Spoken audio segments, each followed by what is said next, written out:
Petrolioa edota gasa eratzeko oinarrizko baldintza lurpean zeuden mikroorganismoek airearekin kontakturik ez izatea izan zen. Metatuz joan ziren animalia mikroorganismoen geruzek, area eta buztin zatikiekin eta landaregaien hondakinekin nahasirik, arroka ama deritzon masa solidoa eratu zuten. Arroka horietako koipe eta proteinak apurka deskonposatuz joan ziren, eta tokiko presioa eta temperaturen arabera, petrolioa edota gasa sortzen hasi ziren.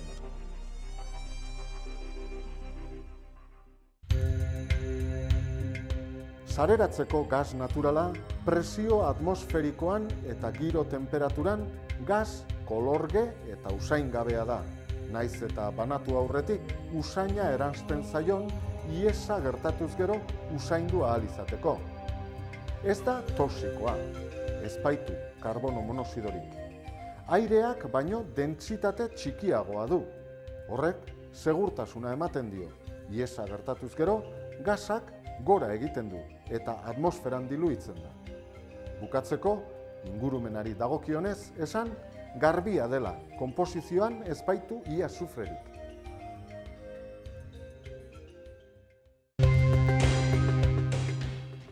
Gas naturalaren errekuntzak, gas turbina bat, hegazkinen motorretan erabiltzen direnen antzeko turbina bat, birarazten du, sorgailua tarteko, elektrizitatea sortzeko.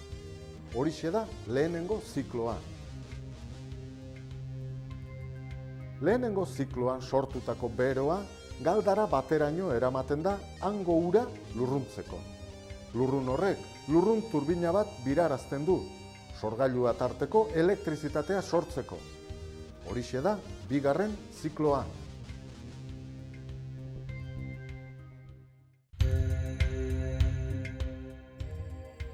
Beraz, airea konprimitzean, haren energia zinetikoa presio energia bihurtzen da. Presio energia hori, gasaren errekuntzak indartuta, turbinara heldu eta haren besoak biraka jarriz energia mekaniko bihurtzen da.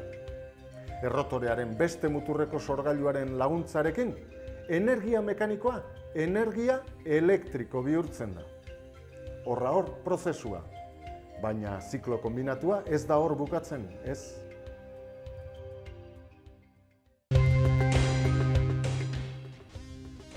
Gas turbinaren errotorearen besoak mugiarazi dituen gasa, bero oraindik, berreskuratze galdararaino eramaten da. Gas horiek, naiz eta galdara konbentzionalekoak baino temperatura txikiagokoak izan, bero iturritzat erabiltzeko adinako temperatura badute. 440, 550 gradu zentigradu. Gasetan dagoen bero energia berreskuratu ahal izateko, gasak berreskuratze galdaran sartzen dira. Gasek elikatze urari ematen diote beren bero energia eta lurruna sortzen da.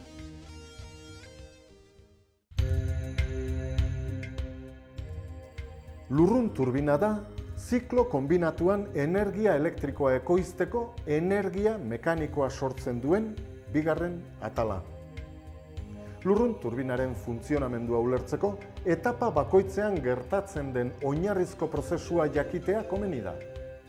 Maila bakoitzaren barruan, lurruna zabaldu egiten da, eta fluidoaren energia termikoaren lepotik ardatzaren biratze energia mekanikoa lortzen.